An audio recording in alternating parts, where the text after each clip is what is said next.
Hola, ¿cómo están? Bienvenidos a otra edición de Chacra TV Noticias. Como siempre tenemos información para ofrecerles en los próximos 60 minutos. ¿Qué les parece si comenzamos ya compartiendo algunos de esos temas?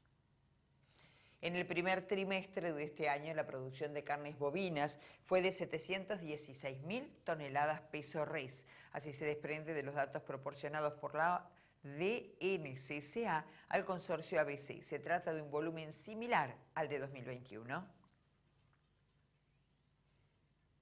Ante la suba del precio de la carne, Uruguay importará el producto de Brasil. Así lo indicaron desde la Asociación de Distribuidores e Importadores de Carne de Uruguay, quienes hicieron llegar al Instituto Nacional de Carnes y al Ministerio de Ganadería, Agricultura y Pesca una solicitud para que el gobierno habilite la importación de carne con hueso desde estados brasileños libres de aftosa sin vacunación, estatus sanitario superior al uruguayo. Crecen la faena y el consumo interno de pollo. La faena aviar creció 5,3% en el primer bimestre del año y la actividad parece retomar la senda de crecimiento luego de haber caído un 2,2% durante el año 2021. Mediodía fresco en la ciudad de Buenos Aires luego de la tormenta que se produjo en los últimos días en la ciudad de Buenos Aires. 13 grados la marca térmica en este momento. ¿Pero qué va a pasar en los próximos días? Esto dice el Servicio Meteorológico Nacional. 7 la mínima, 17 la máxima, mayormente nublado el sábado. El domingo parcialmente nublado, 7 la mínima, 20 grados centígrados la máxima. El lunes mayormente nublado, 9 grados la temperatura mínima esperada, 20 la máxima pronosticada. Producción de carnes bovinas. ¿Cuáles son los últimos datos aportados por el consorcio exportador ABC? Te lo contamos. En los primeros 3 meses de 2022, la producción de carne vacuna fue de 716.000 toneladas peso res. Insistimos que los datos fueron proporcionados por la DNCCA al consorcio ABC. Ese volumen es similar al desarrollado o al logrado en 2021. En tanto, el consumo aparente experimentó un incremento significativo comparado con el año anterior, ubicándose en 48 kilogramos por habitante al año. Este es un aumento del 8% respecto del primer trimestre del año pasado, según aseguró el titular del consorcio, Mario Ravetino.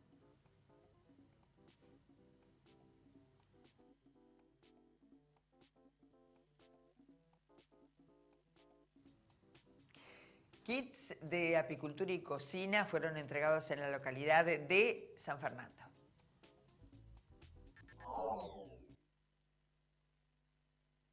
Creemos y trabajamos fuertemente en la capacitación de nuestros vecinos, es la mejor herramienta para hoy un mundo laboral cada vez más difícil que requiere justamente de capacitarse. Y hoy tener para aquellos que se han querido progresar, que han invertido tiempo de sí en su educación, es muy importante que el Estado los pueda seguir acompañando y le brinde esas herramientas para generar esos emprendimientos. La verdad es que es un programa que acompaña a sectores productivos que necesitan de la mirada del Estado, ¿no? Y una máquina, una herramienta es un sueño que vamos cumpliendo de la gente. Estas son etapas de entrega que tienen que ver con emprendimientos productivos. Hoy entregamos a trabajadores y emprendedores de la isla y emprendedores que se capacitaron en gastronomía. Pero también hay otras etapas que estamos trabajando con el municipio vinculadas a otras oficios y otras tareas que seguramente en los próximos días vamos a comunicar. Poder trabajar en conjunto directamente con Nación nos permite completar el combo, ¿no? Lo que es capacitación y herramientas. También lo hemos hecho para agricultores en la isla, hoy tocó apicultores. Se viene trabajando muy bien de la mano. Yo siempre lo digo, ¿no? Es importante trabajar con la empatía necesaria para focalizar en lo verdaderamente importante, que es mejorar calidad de vida de la gente y lograr que tengamos un pueblo feliz y estar presentes, ¿no? Acercando las herramientas que tiene el Estado para mejorarle la calidad de vida a la gente. Optimizan las tecnologías para recuperar y reciclar el uso del agua, tecnología aplicada en Israel. Estamos aquí en Israel como parte de la delegación argentina que está visitando al país, invitados por el gobierno nacional y por el CFI, con 7 gobernadores más, 3 ministros y varios funcionarios de distintas provincias. Las expectativas tienen que ver, tenemos problemáticas similares con la provincia de Mendoza, sobre todo lo que tiene que ver con el riego, con el recurso estratégico que es el agua, que todos estamos pensando, no solamente en la provincia de Mendoza, Argentina, en el mundo, y que Israel ha logrado avanzar con políticas que tienen que ver con tecnología, con innovación, con optimizar el recurso, no solo para la población actual y para generar alimentos actualmente, sino también para hacer el recurso sustentable, de manera tal que las generaciones futuras puedan contar con este recurso. Creo que es la responsabilidad de todos los que nos dedicamos a la función pública a trabajar en ese sentido. Así que Mendoza, que es una tierra desértica en su mayor parte, que se irriga solamente con el agua que cae de nieve de los glaciares, y desde hace mucho tiempo ha optimizado el uso del agua. Bueno, hoy necesitamos más tecnología, obviamente siempre hacen falta los recursos, así que lo que hemos venido es aprender cómo podemos llevar esto que ocurrió acá a Mendoza. Casualmente viendo qué se hace, cómo en un desierto logran producir lo que se produce, cómo podemos optimizar el agua que tenemos en Mendoza, repito, de nuestros glaciares y obviamente de la nieve y de la lluvia, y también cómo optimizar el agua, lo que se llaman aguas grises, aquella agua que muchas veces se desecha. Acá esto no ocurre, se utiliza para riego, así que bueno, todo eso es la expectativa que tenemos para que sea beneficioso el viaje para los mendocinos y las mendocinas. Bueno, que es importante desde el punto de vista político dejar de lado la grieta, y qué bien que le hace a la Argentina poder trabajar juntos en temas fundamentales. Creo que en todos los temas, porque en definitiva para la gente todos los temas son fundamentales, pero en un recurso estratégico como el agua, yo agradezco, porque pertenezco a un partido político distinto al del gobierno nacional, que me hayan invitado, que me hayan hecho íntegramente partícipe de esta gestión, de esta delegación, y esto es bueno, definitivamente es bueno para la gente. Ante la suba del precio de la carne impulsada por razones internas más el contexto internacional, Uruguay tomó una medida. ¿En qué consiste? Importará carne procedente de Brasil. Así lo indicaron desde la Asociación de Distribuidores e Importadores de Carne del Uruguay. Le hicieron llegar al Instituto Nacional de Carnes, el INAC, y al Ministerio de Ganadería, Agricultura y Pesca de ese país una solicitud para que el gobierno uruguayo habilite la importación de carne con hueso desde estados brasileños que sean libres de aftosa sin vacunación, es decir, un estatus sanitario superior al que hoy tiene el uruguayo. La intención es poner a disposición de los consumidores una oferta de cortes de los más demandados a mejores precios que los que permite establecer hoy el mercado local por una variable de factores. En tanto, una variedad de factores. En tanto, desde el gobierno uruguayo anunciaron la extensión por un mes, hasta el 31 de mayo, de la exoneración del IVA al asado como forma de compensar este reciente incremento de precios. Es decir, que son dos medidas. Por un lado, se importará carne de Brasil y por el otro, se saca el IVA, que es el impuesto al valor agregado, el impuesto final, que paga ese producto, la carne, para abaratar el precio al consumidor.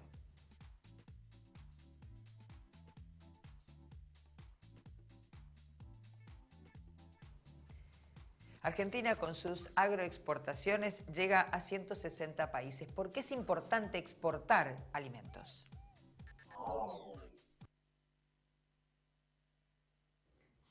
Una nueva edición del Monitor de Exportaciones Agroindustriales nos muestra la importancia que tienen las cadenas agroindustriales en las exportaciones argentinas. Es así que el 70% de las exportaciones argentinas se originan en los complejos agroindustriales, los complejos granarios, cárnicos, lácteo o economías regionales. Asimismo, si tenemos en cuenta los productos que exportamos desde estos diferentes complejos, llegamos a más de 160 países a nivel mundial. Teniendo en cuenta también estas producciones, podemos decir que del total de productos agroindustriales que circulan en los barcos a nivel mundial, el 11% se produce en Argentina. Es así que durante todo el año 2021 Las cadenas agroindustriales generaron 54.895 millones de dólares por exportación. Es decir, que 7 de cada 10 dólares que ingresaron a nuestro país por exportaciones provienen de los diferentes complejos agroindustriales. Si tenemos en cuenta, por ejemplo, los complejos granarios, explicaron el 73% del total. Si pasamos a las economías regionales, como la de la uva, el té, la yerba o el limón, explicaron el 13% de las exportaciones agroindustriales. Lácteos explicó un 2%, los diferentes complejos cárnicos, aviar, vacuno, ovino y porcino explicaron el 7% del total y luego un 5% de las exportaciones de las cadenas agroindustriales es explicado por otros productos que se vinculan principalmente a los insumos y bienes de capital.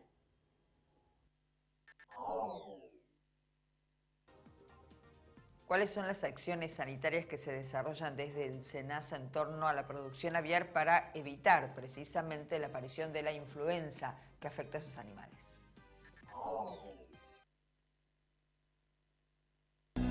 Hace poco recibimos una comunicación de la FAO en la cual nos informaban el estado sanitario que presentaba América del Norte en relación a la influenza aviar de alta patogenicidad tanto en aves silvestres como de corral. Si bien todo indica que los brotes comenzaron en aves silvestres, también indica que hubo una introducción en las granjas avícolas. Y esta introducción que pase a otra granja es a través de una propagación de un vehículo o un animal infectado que se lleva a otra granja. Por lo tanto, SENASA recomienda fortalecer las medidas de bioseguridad establecidas ya por la normativa vigente, la resolución SENASA 1699 del 2019. Para la Argentina, la influenza aviar es una enfermedad exótica, es decir, nunca se ha presentado en nuestro país. Su entrada ocasionaría graves inconvenientes tanto en la salud como bienestar de las aves, como en el mercado, tanto nacional e internacional. Para preservar este estatus, el SENASA implementa actividades relacionadas a la prevención, detección temprana, su control y su erradicación. El SENASA recomienda fortalecer las medidas de bioseguridad ya establecidas en la normativa vigente, que es la resolución SENASA 1699 del 2019, como también la importancia de notificar ante la presencia de aves silvestres muertas o bien ante cualquier desvío en los parámetros productivos de las aves comerciales. SENASA también recomienda que aquellos pasajeros que hayan visitado países que tienen influenza aviar de alta patogenicidad, a su regreso no tomen contacto con establecimientos avícolas ni con personas allegadas a la producción, por un lapso no menor a las 72 horas. El SENASA actualmente se encuentra haciendo campañas de difusión y de concientización de la importancia de la notificación. Tenemos 3 canales para que las personas se puedan comunicar con nosotros, es a través de la app Notificaciones al SENASA, directamente o por correo a la oficina local correspondiente a la jurisdicción del establecimiento o por un correo electrónico a notificaciones@senasa.gov.ar. Mantener el estatus privilegiado de la Argentina en cuanto a país libre de influenza aviar es un trabajo de toda la cadena avícola.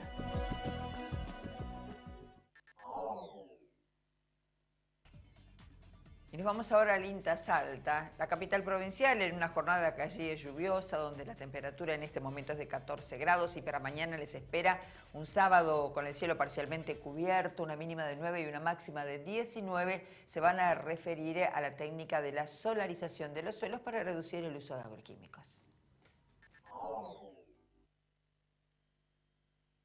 Estamos en General Pizarro visitando una finca hortícola donde la idea es hacer un seguimiento a una parcela que se hizo una solarización. La solarización es un método que se utiliza para la desinfección de suelos de manera natural, es decir, sin el agregado de ningún tipo de agroquímico. La solarización se recomienda hacer para el manejo de plagas, enfermedades y malezas. De los ensayos que se hicieron en el INTA y de las mediciones que se hicieron en años anteriores, se obtuvieron muy buenos resultados para el control de nemátodes, esclerotinia, algunas enfermedades bacterianas y en el tema de malezas, en esos casos, digamos, los resultados son muy buenos. Este tratamiento, mientras más largo sea en el tiempo, mucho mejor. Es decir, con un mínimo de entre 30 a 45 días lleva este tratamiento. Puede llevar a 2 o 3 meses y sería, mientras más largo, mejor el efecto que se va a lograr. ¿En qué época del año es recomendable hacerlo? Se recomienda en los meses de verano, que el suelo va a recibir la mayor cantidad de irradiación y se espera que también mientras más días de sol pleno reciba, mucho mejor. El viento también influye, digamos, en la eficiencia del tratamiento y la lluvia. Es decir, si podemos tener un verano muy soleado, que tenga por lo menos 60 días de sol pleno, es lo mejor que podemos tener para este tipo de trabajos. Esta tecnología ya es una tecnología que se viene aplicando desde hace muchos años en muchas zonas del país.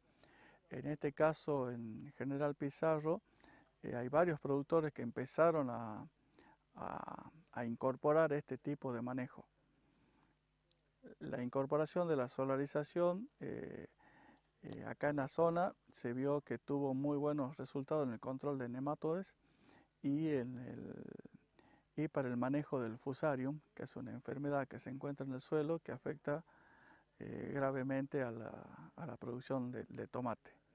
Sin embargo, se dieron casos que lo mismo, que la solarización no dio, digamos, el resultado esperado de eliminar el fusarium. Lo mismo se ven plantas afectadas.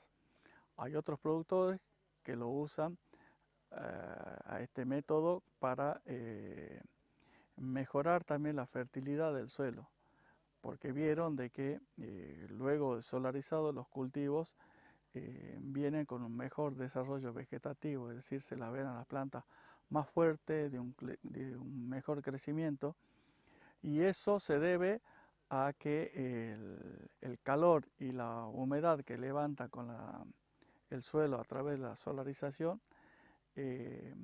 ayuda a mejorar la disponibilidad o la solubilidad de algunos fertilizantes que se hayan usado previamente que quedaron retenidos en las partículas de suelo.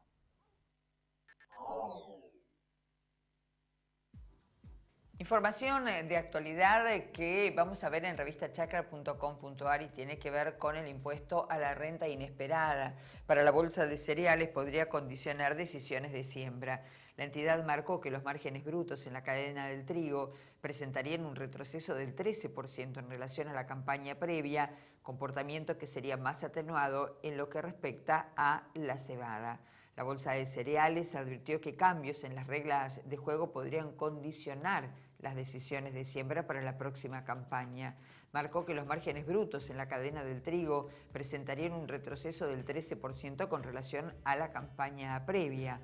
En una charla en la que se debatió el efecto de la invasión de Rusia a Ucrania, la Bolsa de Cereales de Buenos Aires explicó que si bien los precios mejoraron en la comparación interanual, fue mayor la suba del costo de los insumos. Según indicó, los precios aumentaron 41% en el caso del trigo, 33% para la cebada, 31% para el maíz y 23% en el caso de la soja. Pero al mismo tiempo puntualizaron que los fertilizantes se encarecieron 130% y los herbicidas 100%. De esta ecuación surge que los márgenes brutos para los productores se redujeron 13% contra la campaña anterior. En consecuencia, puntualizaron desde la Bolsa de Cereales de Buenos Aires, se necesitaría 30% más de grano para adquirir la misma cantidad de insumos. Subrayaron que la guerra es un elemento muy disruptivo en el comercio internacional porque Rusia es uno de los mayores exportadores de gas y petróleo junto a Ucrania. Ambos representan el 29% de las exportaciones mundiales de trigo, 19% para el maíz, 78% del aceite de girasol y 15% de los fertilizantes. En tanto, el ministro de Economía, Martín Guzmán, confirmó que el gobierno sigue trabajando en un proyecto para agravar la renta inesperada que, a su criterio, obtuvieron algunos sectores a partir de la guerra en Europa del Este. A partir de ese desarrollo, la Bolsa de Cereales da cuenta que el sector no pudo capturar la denominada renta inesperada.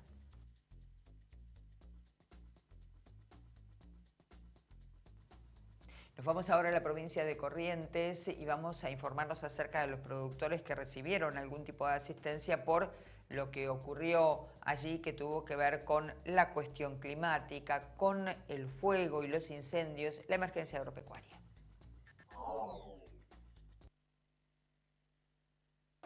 Siguiendo la recorrida que venimos haciendo con el gobernador de prácticamente toda la provincia, esta semana estuvimos en Mocoretá y todo el departamento de Montecaseros en el día de ayer, Montecaseros, Pujol, Colonia Libertad. Hoy seguimos por el departamento de Paso de los Libres, 6 localidades con 165 productores beneficiados en esta etapa por más de 22 millones de pesos, con lo cual ya llevamos entregado subsidios a cerca de 3.000 productores por unos 300 millones de pesos aproximadamente, y vamos a continuar en las próximas semanas con las localidades y zonas pendientes. Una acción direccionada a los pequeños productores afectados por la emergencia, pero monitoreada, coordinada por la provincia de Corrientes. Tomando como base las presentaciones de productores para las declaraciones de juradas de emergencia agropecuaria, se hizo la selección de los productores más pequeños en los distintos extractos de actividades, ganaderos fundamentalmente y algunas otras actividades agrícolas, y a su vez seleccionando aquellos que tienen actividad principal y que tuvieron más daños y fueron más afectados por la sequía y los incendios. En las últimas horas el gobernador mencionaba la posibilidad de poder ir cerrando el círculo dentro de la provincia como para poder arrancar en una segunda etapa de los listados de la gente que quedó pendiente. Efectivamente, nos queda pendiente parte de la zona de Tierra Colorada, que vamos a hacer seguramente semana próxima, la zona de Virasoro, Garabí, Garruchos, Liebig, San Carlos, y también nos queda la zona de San Roque y Bellavista y 3 de abril. Con eso estaríamos terminando toda la primera recorrida, cubriendo prácticamente toda la provincia, y comenzaríamos con la segunda etapa, sobre todo en aquellos departamentos que tienen más cantidad de productores de la zona norte, como San Luis del Palmar, General Paz, Empedrado. Se han estado reuniendo con diferentes sectores productivos, queda el sector citrícola con la posibilidad de generar la mesa de trabajo en los próximos días. Sí, a pesar de eso, ayer estuvimos reunidos con algunos de ellos, yo estuve con el presidente de la cooperativa San Francisco, con Miguel Rosbaco, también en comunicación con Gustavo Piloni, uno de los referentes del sector. Ya adelantamos algunos de los temas, de manera de estar preparados, y en este momento están en plena actividad, están en plena época de cosecha y con actividad de exportación, y por eso las agendas son un poco difíciles de coordinar, pero estamos al tanto de cuáles son los problemas, sobre todo el secretario de Agricultura y Ganadería, Norberto Mórtola, es un experto en el tema, así que él sabe mejor que nadie cuáles son las debilidades y también las fortalezas que tiene hoy el sector citrícola. Así que, y con el resto de los demás ya prácticamente nos hemos reunido con todos y estamos generando distintas líneas de trabajo. Una de ellas tiene que ver con las líneas financieras. Además de las líneas financieras generales que se establecieron para emergencia, con 3 fuentes de financiamiento, CFI, Fidecor y subsidio de tasa nacional del FONDEP, que ya sumaron más de 2.000 millones de pesos con pedidos de crédito y hay muchos de ellos ya otorgados, se están haciendo líneas específicas para cada una de esas cadenas. Está muy avanzada la situación para el arroz, la posibilidad de los créditos garantizados con prenda ganadera y también unos créditos especiales para la compra de materia prima para el sector yebatero. Y en esto podemos incluir también a una línea de trabajo específica con el sector apícola que se anunció en el día de ayer. En el día de ayer es un sector que estábamos viendo cómo llegar de la mejor manera y llegamos a la conclusión de que la situación ahora es superar la etapa del invierno, donde en general tienen poca disponibilidad de polen las abejas.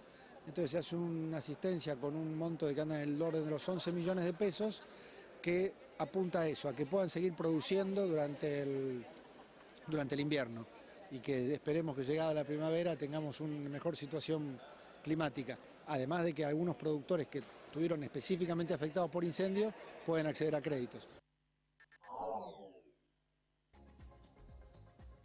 Continuamos ahora con la información. En este caso nos vamos al tema de asuntos agropecuarios en Junín, en la provincia de Buenos Aires. Allí continúa en esa localidad entregando semillas para la producción de huertas, que son huertas orgánicas familiares. Al respecto, Jorgelina Mesa, que justamente se desarrolla en el área agraria de Junín, es quien se refirió a este tema. Estamos hablando acerca de lo que está ocurriendo en Junín, en la provincia de Buenos Aires, donde, saben ustedes, están entregando semillas justamente para el desarrollo de las denominadas huertas orgánicas familiares. Hola, ¿qué tal? Buen día. Bueno, como todos los años, hacemos entrega desde la Secretaría de Producción, como bien informabas, a todos los vecinos que estén interesados en hacer huerta. Se acercan acá directamente a la Secretaría a retirar un kit de semillas que nos provee INTA. Esto vale la aclaración, es un kit de semillas del programa Pro Huerta de INTA, que todos los años tiene las distintas temporadas, otoño, invierno, primavera, verano. Para cada temporada ellos nos proveen un stock de semillas para ser entregada desde esta Secretaría. ¿Cuál es el beneficio de que las familias puedan tener huertas en su casa y un poco el objetivo de esto? Sí, claro, bueno, el objetivo es que cada familia pueda hacer en el patio de su casa o en el lote que tenga disponible para poder hacer hortaliza, que pueda cosechar sus propias verduras, que es algo, digamos, hoy fundamental. Uno, por saber qué es lo que está comiendo, ¿no? Que ya es un fruto que cosecha directamente en su casa y que lo puede consumir, y otra que, bueno, obviamente en ayuda económica, ¿no? Que el no tener que ir a la verdulería y tener su propia producción. Así que, bueno, se inclina por ese lado y, bueno, por supuesto que también desde el área de asuntos agropecuarios del municipio de Junín estamos a disposición siempre de los vecinos para los que necesiten algún tipo de asesoramiento o algún tipo de información sobre cómo cultivar estas hortalizas, y por supuesto que los técnicos de INTA también están siempre a disposición para acercarse y brindarle asesoramiento o ir directamente al lugar donde van a hacer la producción hortícola. ¿Qué horario de atención están manejando para los vecinos que estén interesados en adquirir las semillas? Bueno, acá la Secretaría de Producción se pueden acercar de lunes a viernes de 8 a 14 horas. Y bueno, si no, se pueden comunicar telefónicamente para consultarnos previamente por las dudas, que a ver si hay stock. En el caso de que no haya, le consultamos a INTA si nos pueden acercar más cantidades de kit, o directamente que se acerquen a INTA directamente. Así que, bueno, de lunes a viernes, como te dije, de 8 a 14 horas pueden pasar a retirarlos. ¿Qué semillas trajeron ahora para la temporada otoño-invierno? Claro, bueno, ahora para la que es temporada otoño-invierno, que es la época para cultivar estas especies, son acelga, chicoria, arveja, cebolla, espinaca, flor, habas, lechuga, perejil, puerro, rabanito, remolacha, repollo, zanahoria. Esas son las variedades que contiene el kit de esta temporada. El gobernador de Río Negro estuvo interiorizándose, la gobernadora de Río Negro estuvo interiorizándose en cómo es el modelo de gestión en lo que tiene que ver al uso del agua de Israel.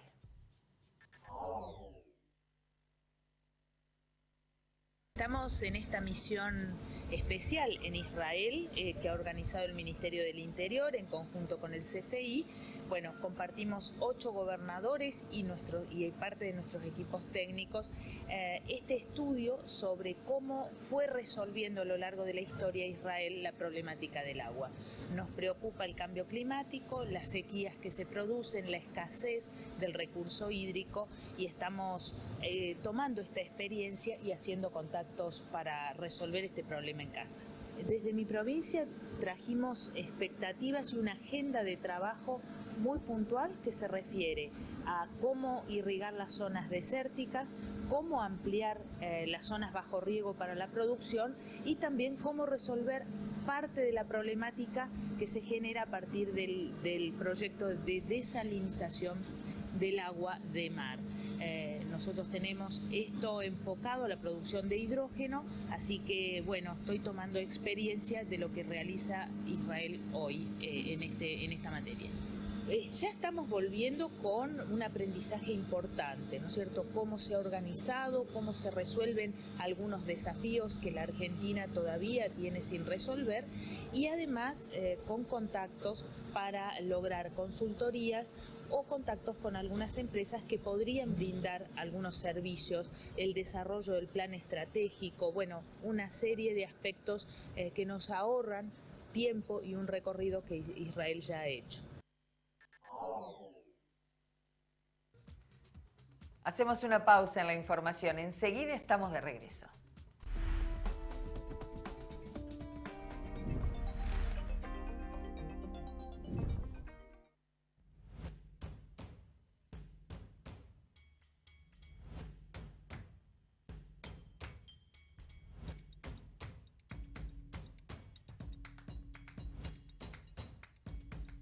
Porque creemos que transformarse es adaptarse, transformarse es evolucionar, transformarse es ser mejores y también hacer mejor a nuestro entorno. Transformarse es cambiar, es crecer. En Piersanti estamos convencidos que transformarse es posible. Piersanti, buenas cosechas.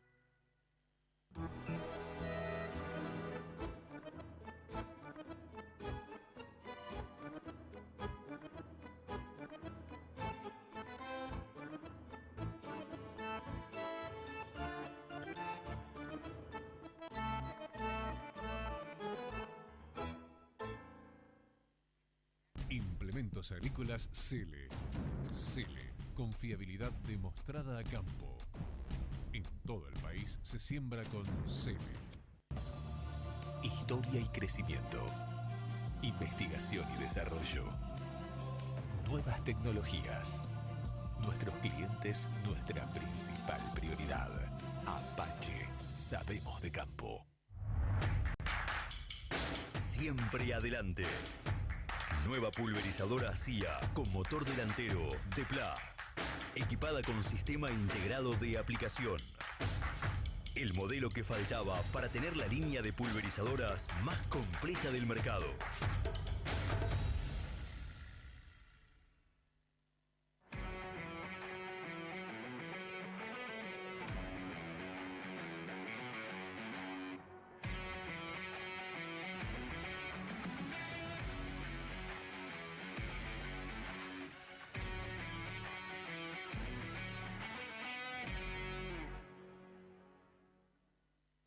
Somos KWS.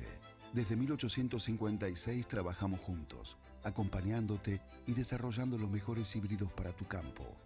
Porque sos único. Ser líder en genética y agronomía también lo es. Vos elegís KWS.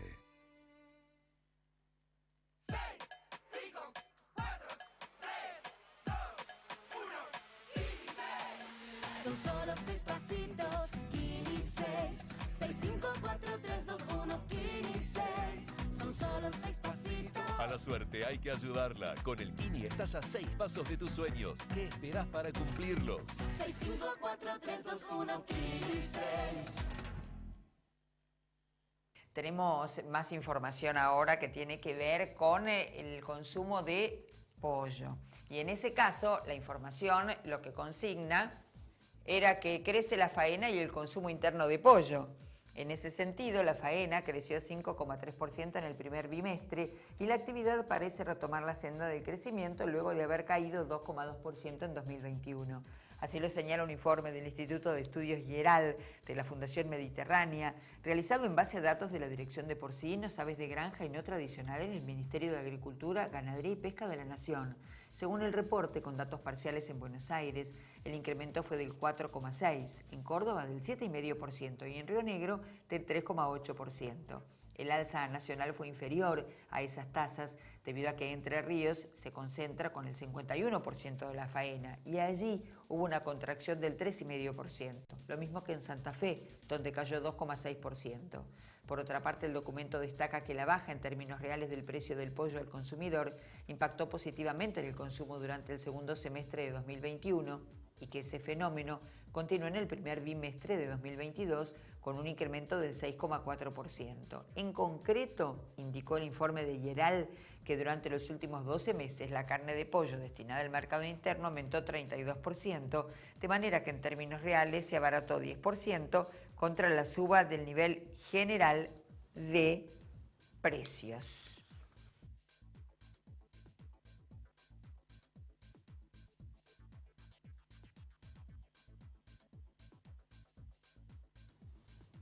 ¿Cuáles son las consecuencias que podría aportar hoy el cierre de puertos en China?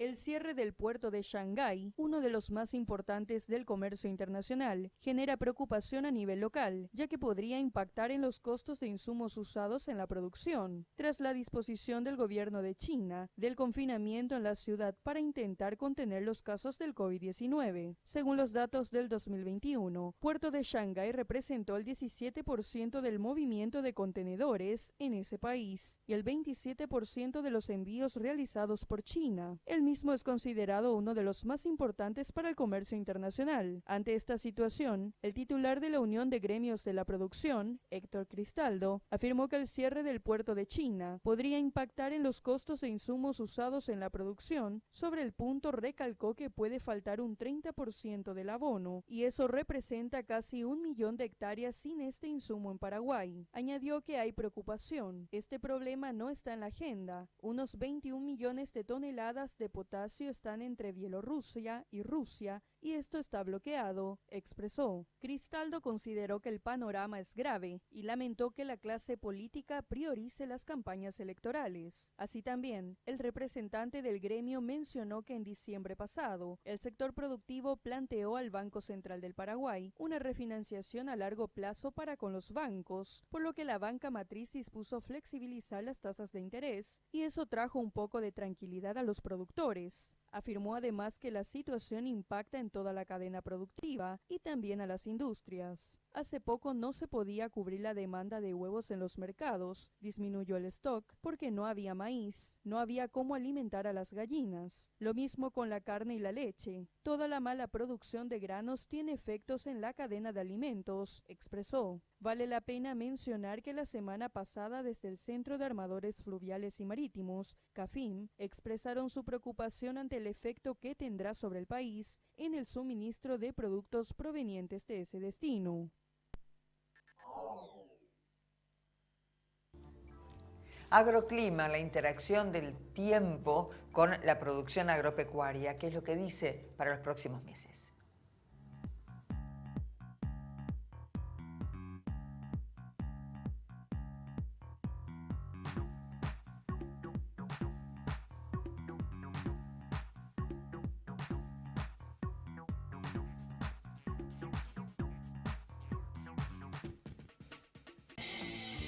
Hay un equipo que está acá, que cuando más lo necesitas, estés donde estés, vayas donde vayas, está siempre cerca tuyo. Yo soy de ese equipo. Asegúrate en la segunda, donde lo primero sos vos. Grupo Asegurador La Segunda. El pronóstico de precipitación para abril, mayo, junio nos indica mayores chances de registrar un trimestre más seco de lo normal sobre el sur del litoral, este de Buenos Aires, parte de Cuyo y este de Patagonia. Lluvias normales o inferiores a las normales tienen igual chance de ocurrencia hacia el norte y noreste del país, Córdoba, La Pampa, oeste de Buenos Aires y oeste de Patagonia. Lluvias dentro del rango normal se esperan sobre el este del NOA. Lluvias entre normales y superiores a las normales se favorecen hacia el extremo sur de Patagonia. Hacia el oeste del NOA y norte de Cuyo no se suministra pronóstico por ser estación seca. Por último, ¿qué va a pasar con las temperaturas? Un trimestre más cálido de lo normal es más probable hacia el este y sur de Patagonia. Sobre el oeste de Patagonia y casi toda la zona central del país, temperaturas normales o superiores a las normales en promedio tienen mayor chance de ocurrencia. Sobre la región del litoral, un trimestre dentro del rango normal se ve más favorecido. Hacia el norte y noroeste de Argentina, ninguna categoría se ve más favorecida, lo que denominamos climatología. No se descarta una mayor frecuencia de temperaturas mínimas extremadamente bajas sobre el centro y norte del país. Dada la época del año, sumado al posible debilitamiento del fenómeno de la Niña, Se recomienda mantenerse actualizado con los pronósticos de menor escala, diaria y semanal, y el monitoreo de los forzantes subestacionales.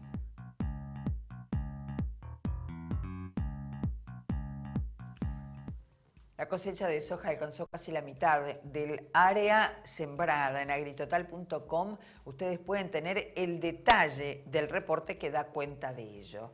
La cosecha de la oleaginosa alcanzó, con un fuerte impulso que obtuvo en la semana y un avance del 15,2%, el 46% de las 16,3 millones de hectáreas que fueron sembradas con soja. Digamos, por otra parte, que ya se recolectó, entonces, de esta manera, un volumen de 7,36 millones de hectáreas en números absolutos. La producción acumulada a la fecha es de 23 millones de toneladas, de las 42 millones que se espera cosechar. En ese marco, el rinde nacional promedió los 31,3 quintales por hectárea. Los datos le pertenecen a la Bolsa de Cereales de Buenos Aires, que puntualizó que mientras más de un 59% del área de soja de primera ya fue recolectada con ambos núcleos próximos a dar por concluida la cosecha, ya se levantó el 21,6% del área apta de soja de segunda, concentrándose principalmente sobre el centro del área agrícola nacional. Por su parte, la trilla de cuadros de maíz con destino a grano comercial continúa a ritmo lento durante la última semana, ya que los productores priorizan la cosecha de soja en el centro y sur del área agrícola nacional, mientras que gran parte de los lotes tempranos pierden humedad, en el caso de los cereales, hasta alcanzar valores apropiados para la cosecha.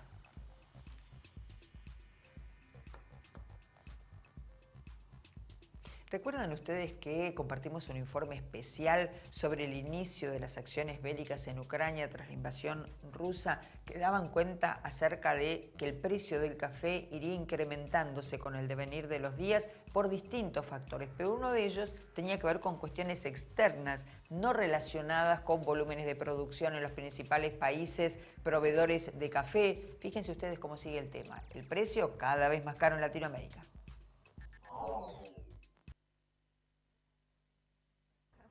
Los fanáticos del café en toda Latinoamérica seguirán pagando caro cada taza por cuenta de una tormenta perfecta. La elevada inflación que trajo consigo la reactivación económica tras la pandemia, un clima extremo, los desafíos logísticos que supuso la COVID-19 y la crisis del suministro de fertilizantes a causa de la invasión rusa a Ucrania. Estos factores no solo han puesto en riesgo el suministro de café para millones de consumidores, sino que vienen disparando las alarmas en los mercados financieros desde 2021, cuando el precio del grano alcanzó cifras no vistas en una década, con cerca de un aumento del 80%. Uno de los capítulos más fuertes de esta crisis se escribe en Brasil desde 2021. El año pasado, los cultivos fueron golpeados por la furia del clima, primero con una sequía prolongada y meses más tarde con la peor helada que vivió el país desde 1994. Según datos del Consejo de los Exportadores de Café, el precio medio del saco aumentó en 74,5% en el último año, tras pasar de los $131 en el primer trimestre de 2021 a 228 entre enero y marzo de este año. El aumento del precio del café también se ha sentido en las mesas de los brasileños, los segundos mayores consumidores del mundo, que han visto cómo el alza ya supera el 60% en los últimos 12 meses, considerando los más recientes datos de inflación. Honduras, por su parte, vendió entre octubre de 2021 y el 22 de abril de 2022 unos 3,61 millones de quintales de café, un 3,8% menos que en el ciclo 2020-2021, según el Instituto Hondureño del Café. Los ingresos por las exportaciones hondureñas de café suman $847,9 millones en lo que va de la cosecha actual, un 55,5% más que los $545,2 millones registrados en el mismo periodo del ciclo anterior. El precio del quintal de café en la cosecha actual alcanzó un promedio de $234,65, mientras que en el mismo lapso de la cosecha de 2020-2021 se cotizó a $145,11, lo que supone un alza del 61,7%.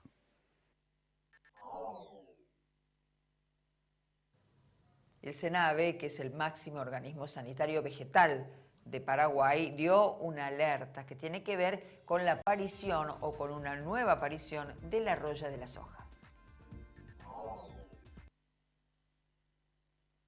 En varias localidades del departamento de Alto Paraná mediante los monitoreos que nosotros realizamos normalmente dentro de un programa de vigilancia fitosanitaria que tenemos en varios cultivos, entre ellos la soja, ¿verdad? Con énfasis en esta enfermedad que es bastante perjudicial para el rendimiento de este cultivo. Ahora, ante esta situación se emite esta alerta en donde se insta justamente a los productores, a los técnicos a implementar las medidas adecuadas para lograr el control de esta situación, ¿no? Así es, la alerta es justamente para que los productores de la zona, y por qué no también de otras zonas productoras, intensifiquen los monitoreos de sus parcelas a fin de detectar en forma temprana la enfermedad y poder aplicar los fungicidas para el control y también eliminar hospederos alternativos que pudieran estar en las cercanías.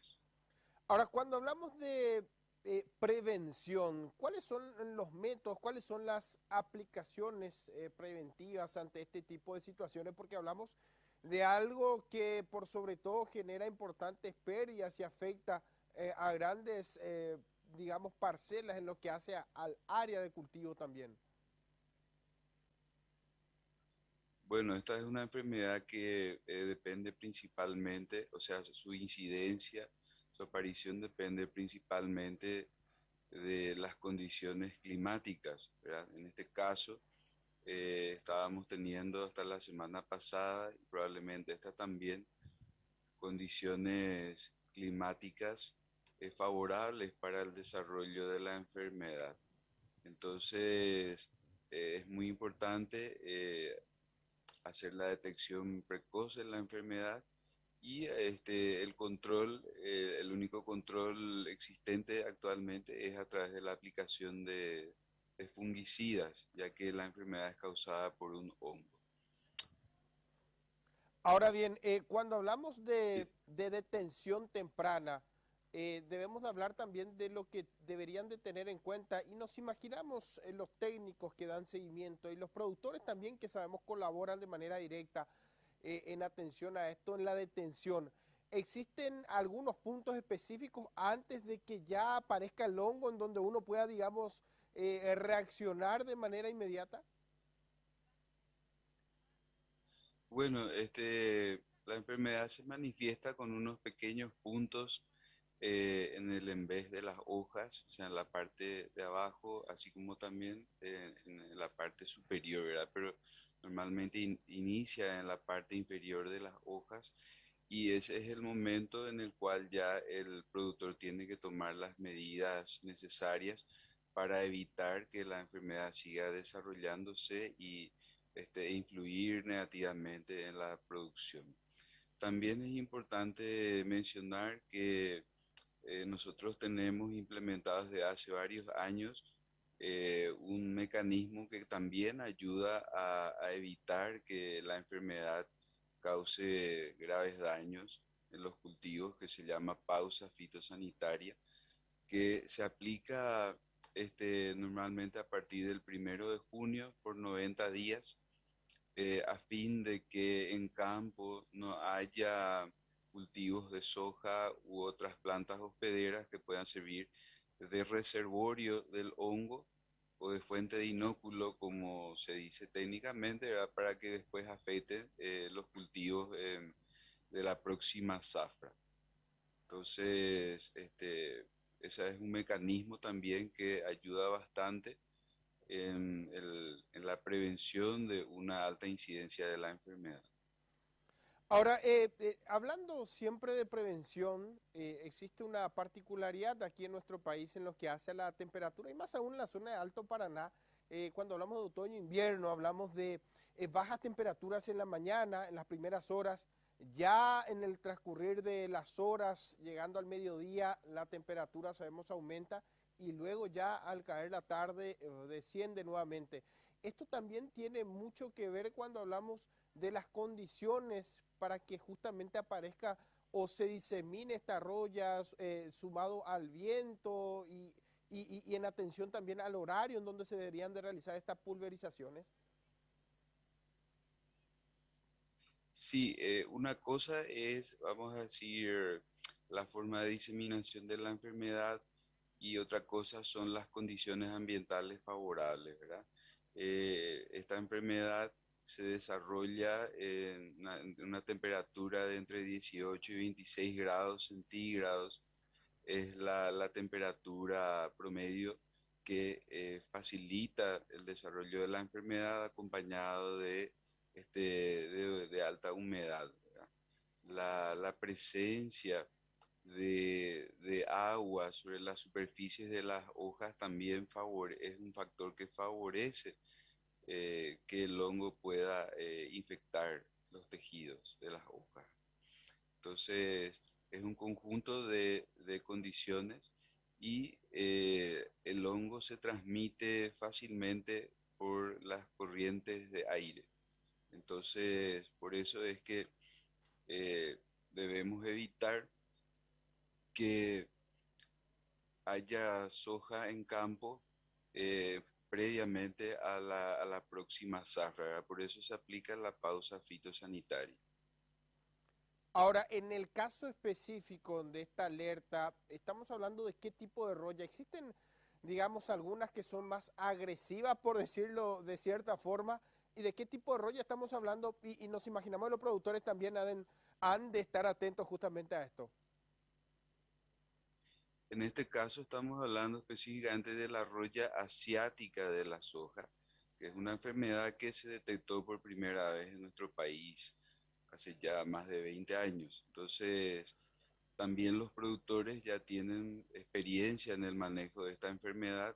No obstante, nosotros cada año estamos haciendo los monitoreos constantes a través de los técnicos de nuestras oficinas regionales y hacemos las alertas correspondientes, siempre con las recomendaciones de manejo para los productores.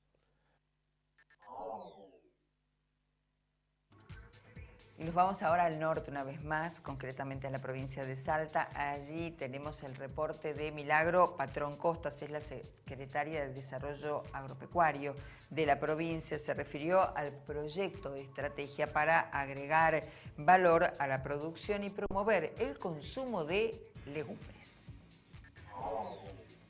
Es una convocatoria amplia, es la primera que estamos haciendo en esta etapa donde hay un financiamiento del CFI para trabajar en esta cadena de valor. Es un proyecto que se viene desarrollando desde el año pasado y que estamos hoy presentando la primera parte de este proyecto.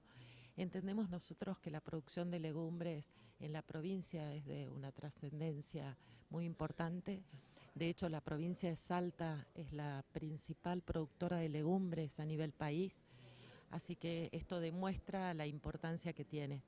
Trabajar en las diferentes cadenas de valor es una prioridad para el gobierno de la provincia y cuando uno habla de agregar valor no es solamente industrializar, nosotros entendemos que la producción primaria también agrega valor. Hoy hay incorporación de tecnología donde va mejorando la productividad de todos nuestros campos y después viene esta etapa que es tan importante y tan trascendente como es la de generar empleo y que significa agregar la industria a la producción primaria. Así que las legumbres, tanto fundamentalmente el poroto, que es nuestra mayor producción en sus diferentes variedades, en su gran mayoría se exporta. Tenemos un desafío hacia el futuro que es el consumo de las legumbres en nuestro país, que la verdad que es muy bajo y tenemos que intentar incorporarlos en nuestra dieta por la importancia que tiene en la salud, pero además porque el cultivo se hace en nuestro país y en nuestra provincia. Las legumbres son varias, entre ellas, como les decía, el poroto en sus diferentes variedades, el garbanzo que viene creciendo y la lenteja, fundamentalmente esas son las legumbres que se producen y que van en crecimiento. Se está trabajando justamente para poder exportar poroto a granel, pero a la vez en una tarea de investigación que se vino realizando desde la Fundación ProSalta, a la cual somos parte, y también desde nuestro Ministerio de la Producción, se generó una misión técnica encabezada justamente por el presidente Prosalta, por el doctor San Millán, y por funcionarios técnicos, productores, representantes de ya sea de Prograno, Asociación de Legumbres, bueno, el sector productivo salteño, donde se eligió justamente España porque las estadísticas marcaban que en los 2 últimos años creció un 48% el consumo de poroto o de alimentos de origen vegetal. Con lo cual, bueno, se trabajó también con financiamiento del CFI y con el apoyo técnico del INTI, donde justamente nos acompañaron técnicos de ambos organismos y lo que hicimos es justamente visitar la Feria Alimentaria de Barcelona, donde la verdad que fue algo enriquecedor porque pudimos contactarnos con diferentes organismos, universidades, con lo que sería el INTI a nivel, digamos, similar en España. Y la verdad que, bueno, justamente lo que se avanzó es en esta generación de buscar alternativas para nuevos mercados, potenciar las exportaciones, como lo venimos haciendo, y trabajar sobre un subproducto que es la harina de legumbre, que hoy es una tendencia a nivel mundial y tenemos productores, empresarios que están trabajando en el tema. Así que bueno, básicamente es eso, trabajar en la industrialización de este tema, buscar, como te decía, nuevos mercados para exportar y posicionar aún más nuestro producto, que es el poroto, que es muy significativo, una producción muy significativa en nuestra provincia, y potenciar esa exportación con todos los subproductos que se sumen, como harina de legumbres o otras variedades que hacen a la alimentación sana hoy en día, que es tendencia en el mundo, y lo que buscamos también, como lo que vimos en España, es fomentar esa alimentación de origen vegetal. Y vamos llegando ya al final de otra edición de Chacra TV Noticias, para lo cual vamos a reiterar cómo va a estar el tiempo el fin de semana. ¿Les parece? Los datos son del Servicio Meteorológico Nacional. Para el sábado, mayormente nublado, 7 grados la temperatura mínima pronosticada, 17 grados centígrados la máxima. Para el domingo, parcialmente nublado, 7 la mínima, 20 la máxima. Y para el lunes, mayormente nublado, 9 grados la mínima, 20 grados centígrados la máxima que se pronostica. Llegó el frío al centro de la República Argentina. A todos gracias por acompañarnos. Recuerden que en un ratito llegan las ediciones informativas de la tarde con Antonella Piersanti y todo su equipo técnico y periodístico, los flashes informativos, y a partir de las 22 la edición nocturna hoy con Sergio Darco. Gracias.